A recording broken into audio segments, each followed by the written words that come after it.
Being alone is often a luxury which has many positive outcomes. In our busy lives, we all strive to carve out space or time to find peace and solitude, to reflect, unwind and be creative. Loneliness, which is far less satisfying, occurs when we crave social and emotional needs that are not being met. It is when we miss mattering to others, irrespective of whether we are alone or living with someone. Social loneliness is felt when we do not have a confidant and are unable to get support from peers, colleagues, family, or friends. Emotional loneliness is more likely when there is a lack of intimacy in close, exclusive relationships with one's romantic partner, parents or kids. Loneliness, in its different forms, can lead to despair and depression. Past studies during the SARS pandemic show that individuals who were quarantined during the outbreak had higher levels of anxiety and depression and reported more alcohol abuse 3 years later. The lockdown and distancing measures in the wake of COVID-19 has forced many single adults to be alone in their homes, such that they are essentially quarantined and restricted in the type of social interactions they can have.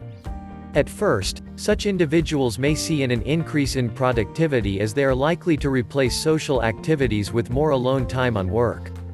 People may savor being alone at first as they suddenly feel they have more time to do things they have always wanted to do, such as cook more, read more, learn a language, write a blog. However, as weeks pass by, and being alone does not remain a personal choice but something that is mandated upon you, one can feel burnout and restlessness as loneliness sets in. How to combat loneliness while being alone? 1. Understand the underlying causes for the symptoms you feel and then challenge your reactions. It is expected that the emotional and mental toll of what we are doing and seeing in these COVID-19 times will have significant effects on us. It isn't always easy to admit to yourself that you're feeling lonely. If you notice any of the following signs of loneliness, the first step is to acknowledge them: a sense of emptiness and reduced motivation to get up on time, work virtually, and engage in regular forms of physical exercise. Excessive procrastination and restlessness, which is not relieved despite engaging in passive leisure activities like watching TV or listening to the radio. Other signs include insomnia, emotional exhaustion, decreased motivation to interact virtually with a need to further alienate from others, and finally, substance abuse, drinking and smoking more than usual. When we start to believe that we have no control over what happens and that the only thing we can do is accept our fate or just give up on trying, that is a sign of helplessness. However, what is needed is a reminder that this too shall pass.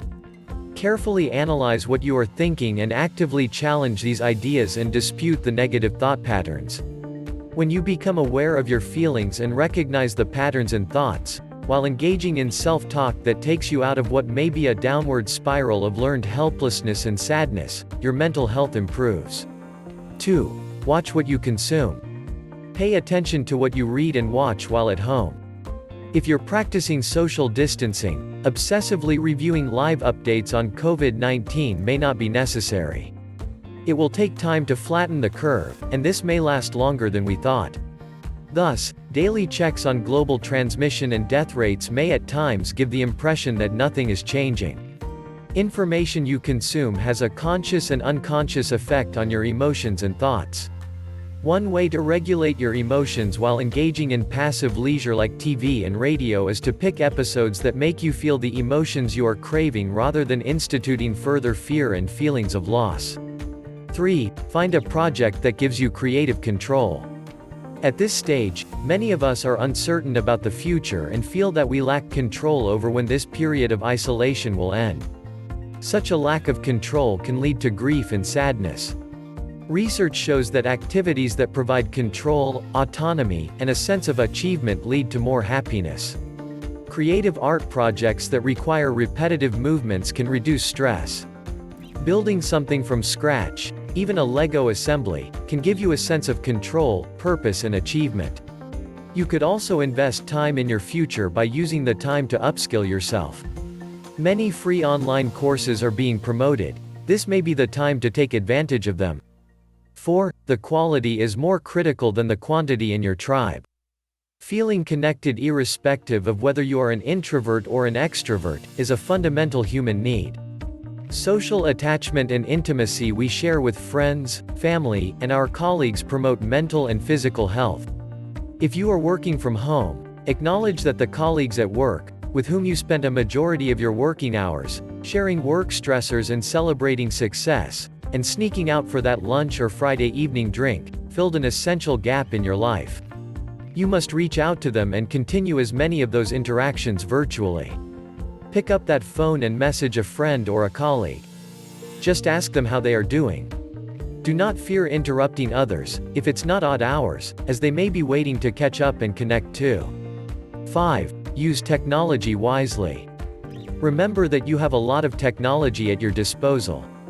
However, platforms such as Facebook, Twitter, and Instagram can be used to view the lives of others for the sake of comparison, or it can be used to build connections.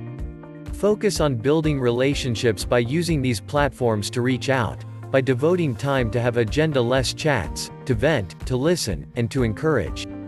Use social platforms not to get general life and news updates merely, but to have more meaningful conversations where you self-disclose and show vulnerability and inquire about others' feelings and thoughts, and to build intimacy, companionship, and deeper social connections. 6. Show self-compassion and find ways to be altruistic. We have to accept that we are in a period of crisis, and the grief, anxiety, and possible loneliness may be part of the package. You are not alone. For some of us, loneliness may make us less motivated and productive, but that is okay too. If you blame yourself and feel guilty, you could make it worse. Your Instagram may be overflowing with videos from high achievers who have figured it all out, some who've decided to learn a new language or play a new instrument. Stop comparing. It is okay if you are not ultra-productive and achieving all your dreams in this traumatic period of isolation. Instead, to combat loneliness, focus on caring for others.